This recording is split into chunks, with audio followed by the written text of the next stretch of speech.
Bonjour à tous, bienvenue sur ma chaîne YouTube. Ça fait longtemps que j'ai publié une vidéo. Je suis désolé parce que mon emploi de temps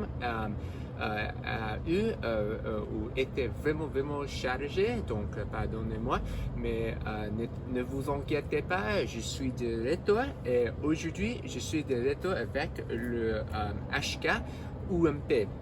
Avant on commence, je dois rappeler, je veux vous rappeler concernant l'histoire du HK UMP ici. Cette modèle est chambre dans le calibre 45. Évidemment pas tellement parce que cette modèle utilise le billet qui mesure 6 mm, mais ça c'est quelque chose de différent. En tout cas, évidemment, le machine pistol le plus populaire dans le monde, bien sûr, inutile de dire, est le HK MP5. C'est une modèle qui est utilisée par plusieurs de pour la police et la militaire, surtout avec le SAS, le FBI et autres pays. Même la police de l'Algérie, par exemple, utilise le HK MP5 selon Wikipédia. Mais ceci dit, j'ai une contact en Algérie qui va vérifier si ça, ce que je viens de dire est vrai. En tout cas, le HK MP5 était vraiment bien. Cependant, c'était un peu trop cher. Donc, on ne peut pas avoir le bœuf et l'agent de bœuf. Du coup, HK, le fabricant de fusil et le machine pistol, en 1980 ou 1990, je pense, HK, le fabricant, a sorti le UMP ici. Le UMP est principalement construit en plastique et c'est pratiquement vraiment similaire à le HK36, ce qui est complètement en plastique, évidemment, sauf le canon, le internal, la culasse et beaucoup d'autres choses dans la dédane. Ne vous inquiétez pas, je vais ouvrir le fusil ou le machine pistol ici plus tard, donc ne vous inquiétez pas. Maintenant je veux axer sur juste l'extérieur de le fusil ou je pense je vais dire par accidentel, je dis accidentellement le mot le fusil pendant cette vidéo parce que j'ai l'habitude de dire ça pour le MC et le M4, mais je vais faire de mon mieux de dire machine pistol parce que c'est en anglais, submachine gun. En tout cas, je vais commencer avec le crosse ici. Le crosse est le crosse pliable. On peut mettre sur le bouton, pousser sur le bouton ici pour plier la crosse et on peut fermer juste comme ça.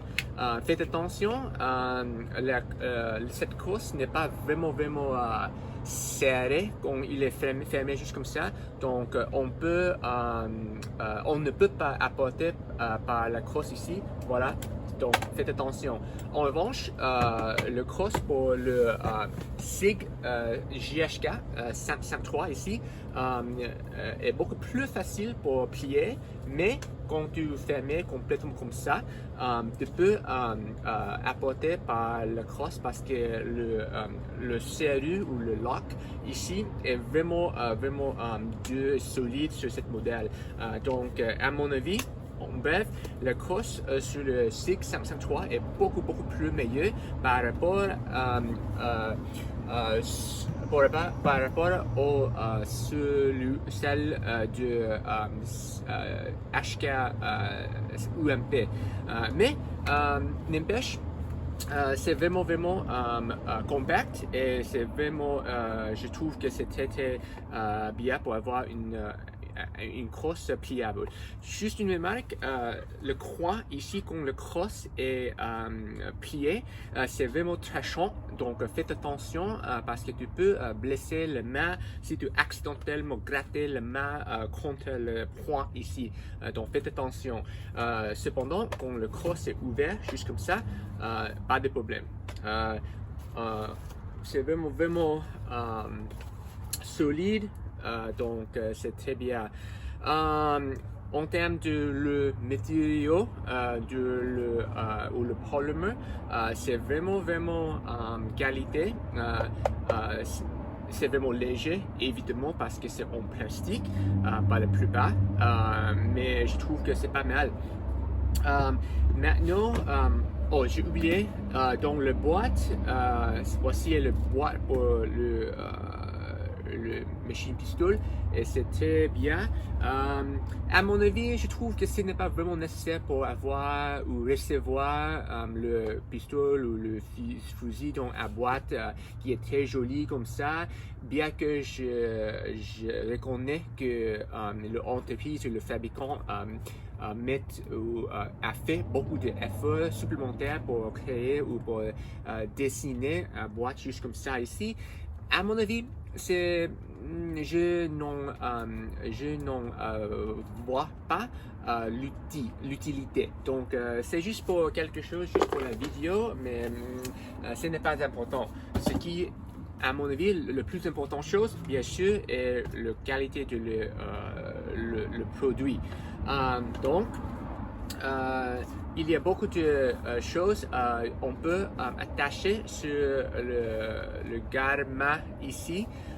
Au début, il s'est composé de le truc ici pour attacher le belt, le citron sécurité ici. Mais si tu n'aimes pas cette chose ici, on peut tout simplement enlever avec une clé Allen ici.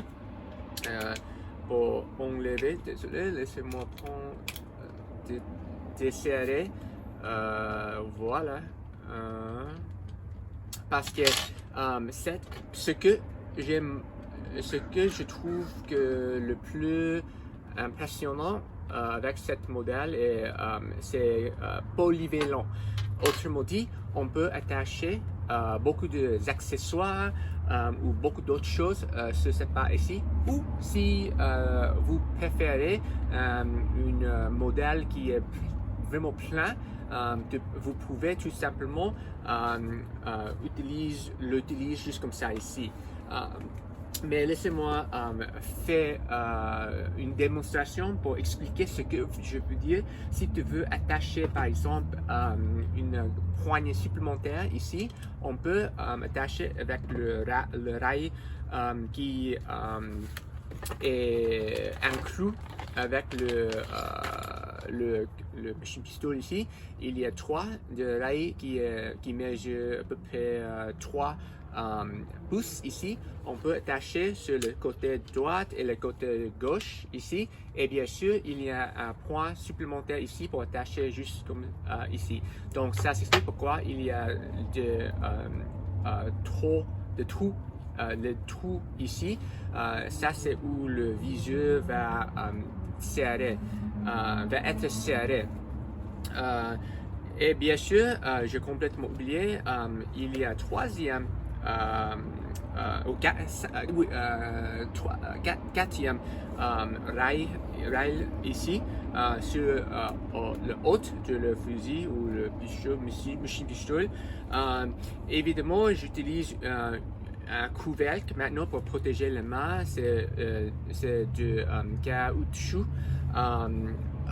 mais laissez-moi enlever. Pour une raison inconnue, il me semble que le couvercle est coincé. Ah, voilà, je viens de réussir de le enlever. Voilà, et on peut attacher par exemple une optique viseur ici, à savoir cette optique viseur rouge ici. Donc c'est beaucoup plus facile pour viser ou manipuler le fusil ou le machine pistol ici. Donc voilà. Mais si tu préfères, vous pouvez tout simplement utiliser le mur, la hausse, le mur arrière ici. Il y a deux manières d'utiliser le mur. La première manière ou le deuxième qui ressemble à une pistole, juste comme ça. Donc voilà.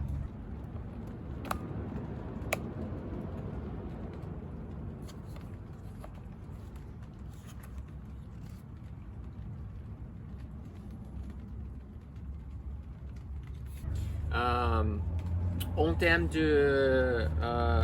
laissez-moi attacher le poignet supplémentaire juste pour faire une démonstration ou effectuer... voilà. Je ne vais pas serrer le deuxième vis qui est essentiel pour garder le poignet supplémentaire ici en place, mais je pense que tu peux voir ce que je veux dire, qu'on peut attacher ou enlever beaucoup d'accessoires sur ce modèle grâce à le rail et le trou sur le côté.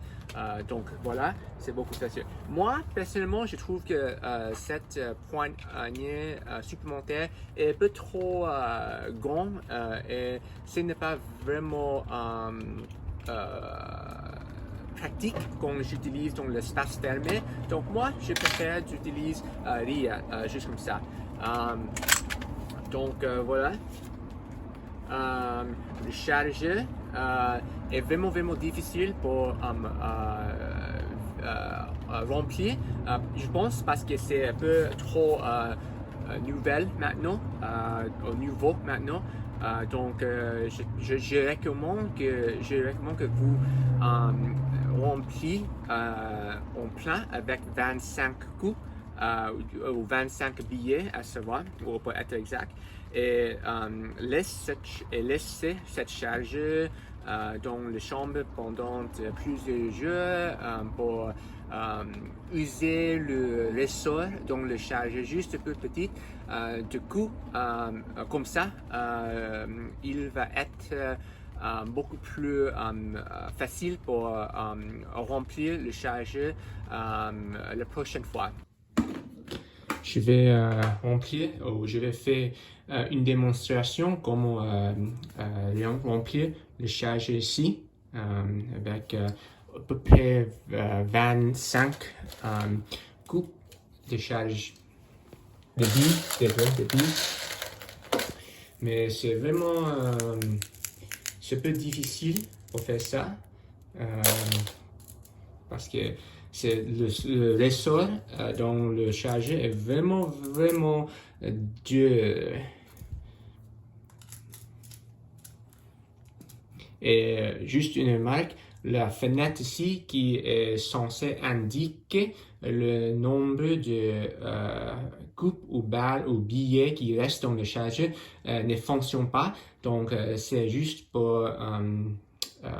ça ne sert à rien.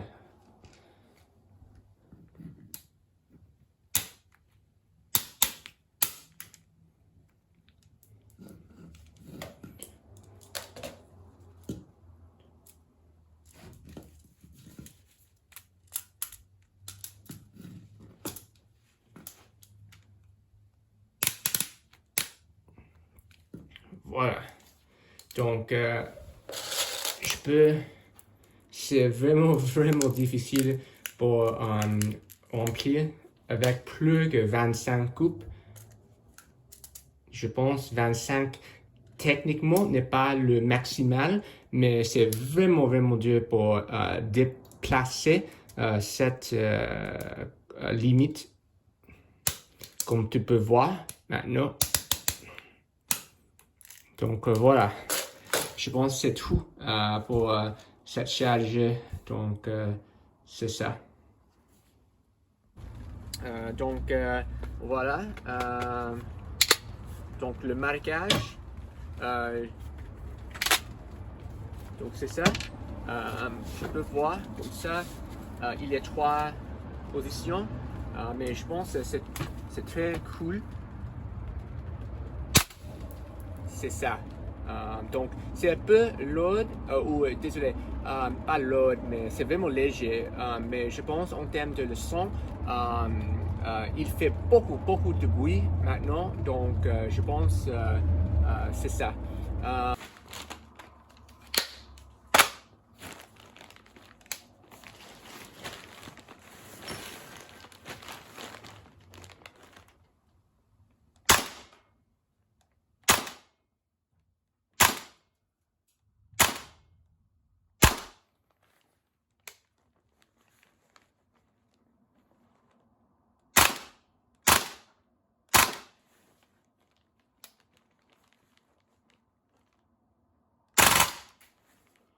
Bon, je pense que nous sommes prêts, à commencer le test maintenant. Bon, maintenant je vais commencer le test à 20 pieds. Je vais commencer avec juste sur le mode semi-automatique. Ensuite, je vais essayer plusieurs fois sur Raphaël. Et deuxièmement, s'il y a assez de billets qui restent dans le chargeur, je vais essayer de démontrer la précision quand le fusil est complètement automatique à cette distance à 20 pieds. Et je vais répéter le même test à distance de 30 pieds là-bas. On commence.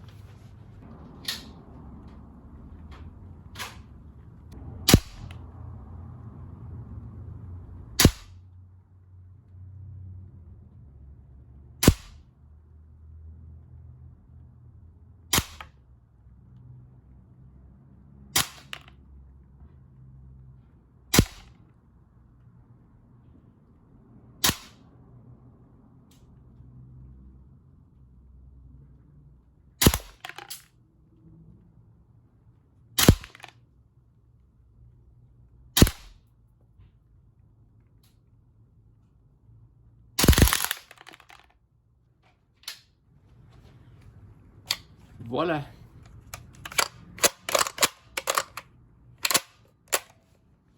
Ne t'inquiète pas, juste une remarque. Il me semble que beaucoup de points d'impact est décalé à la gauche, juste un peu petit, parce que ce n'est pas une question de problème avec le pistolet, machine pistol, mais je pense que c'est dû à le fait que le optique visuel sur le machine pistol n'est pas encore calibré bien. Donc, ce qui est le plus important est le groupe de taille. Et le groupe de taille ici est pas mal. Évidemment, je dois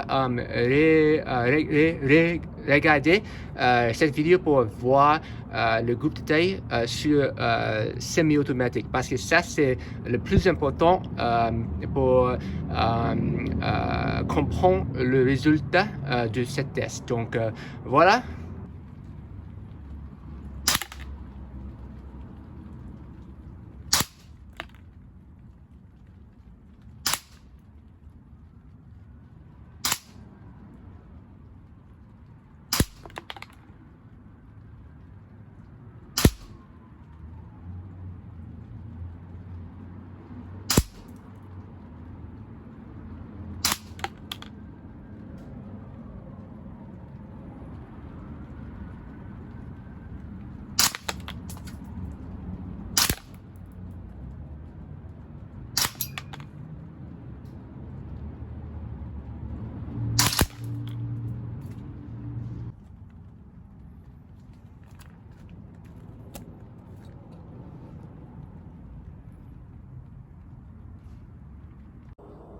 Voilà, voici le résultat de le groupe de taille pour le WE-XM A77 avec une canon qui mesure à peu près 11,5 pouces.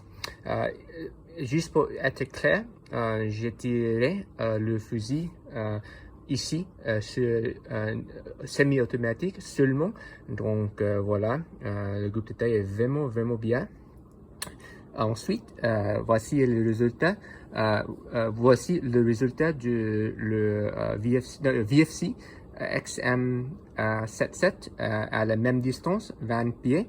Le groupe de taille est un peu plus grand, à mon avis, mais ce n'est pas trop mauvaise, mais il me semble que le WI est le meilleur ici. Je ne sais pas, ce n'est pas vraiment la même chose, je dirais juste semi-automatique avec cette cible ici. Mais voici le résultat que vous vous venez de regarder.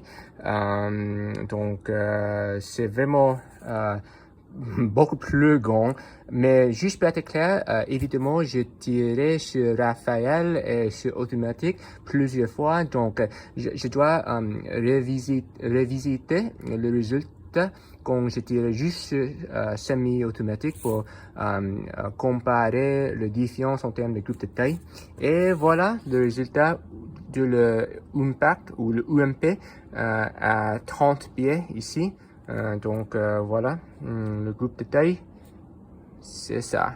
Donc voilà. Donc c'était clair que je viens de recevoir le machine pistol ici il y a une semaine. Donc du coup, je ne que tiré à peu près 100 ou 200 coups. Donc, évidemment, ça n'est pas beaucoup de fois.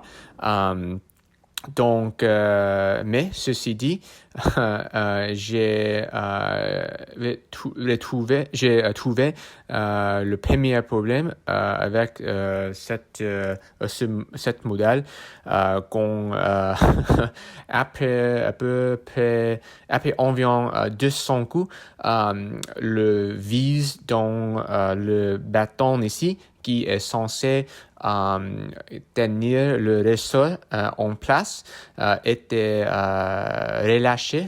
Donc, du coup, le ressort a été coincé dans le marteau ou une pièce proche à côté du marteau dans la bédane. Du coup, autrement dit, le fusil ou le machine pistol était tombé en peine. Donc, mais ça s'explique pourquoi il y a un ressort supplémentaire dans le boîte qui y compris, non, désolé, c'est inclus dans le boîte. Donc, en ce moment, je ne dois pas encore remplacer le ressort, mais je pense parce qu'il y a une signe de, il y a une en droite sur le ressort qui est évidemment endommagé, mais c'est ça. Bon, mais n'empêche, il marche bien maintenant. Après, j'utilise une thread tie pour coller le vis sur le bâton. Maintenant, c'est beaucoup plus solide et il marche très bien maintenant. Mais n'empêche, je pense que c'est très bien pour avoir quelque chose qui ressemble le V dans le chargeur. Donc, c'est très très bien. En tout cas, laissez-moi démonter le fusil ou le machine pistol. Le cross pliable, par hasard, est beaucoup plus facile pour ouvrir par rapport à celui ou celle de le JHK 653. Donc, tout simplement, pousser ou lever le cross juste un peu petite et ouvert, juste comme ça. Donc, c'est vraiment facile, vraiment facile. Donc, je vais démonter le mode ici sur la première position, juste comme ça.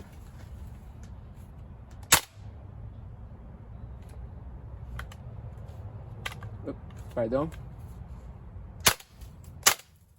C'est très très bien. Le recul pas mal. En fait, c'est vraiment fort et vraiment percutant parce que ça, c'est dû à le fait que le poids sur le fusil est vraiment léger. Évidemment, ça c'est parce que pratiquement le entier fusil est en plastique. Il s'est composé de plastique. Ça c'est le principal, ou ça c'est le matériau principal. Donc voilà. Évidemment, le mode semi-automatique n'est pas vraiment amusant, donc laissez-moi essayer sur Raphaël. 2 Raphaël. Voici le mot pour 2 Raphaël. Laissez-moi effectuer le machine pistol sur 2 Raphaël. Voilà. Donc c'est une mode qui est vraiment amusant et vraiment économe quand il s'agit de la capacité pour tirer vraiment vite, mais dans le même temps économiser les munitions dans le chargeur. Ça c'est quelque chose qui est très important, surtout quand il y a juste il n'a que 25 coups dans le chargeur ici. C'est une chargeur avec une capacité qui est vraiment limitée, malheureusement. Mais ça c'est juste comme le vrai machine pistol.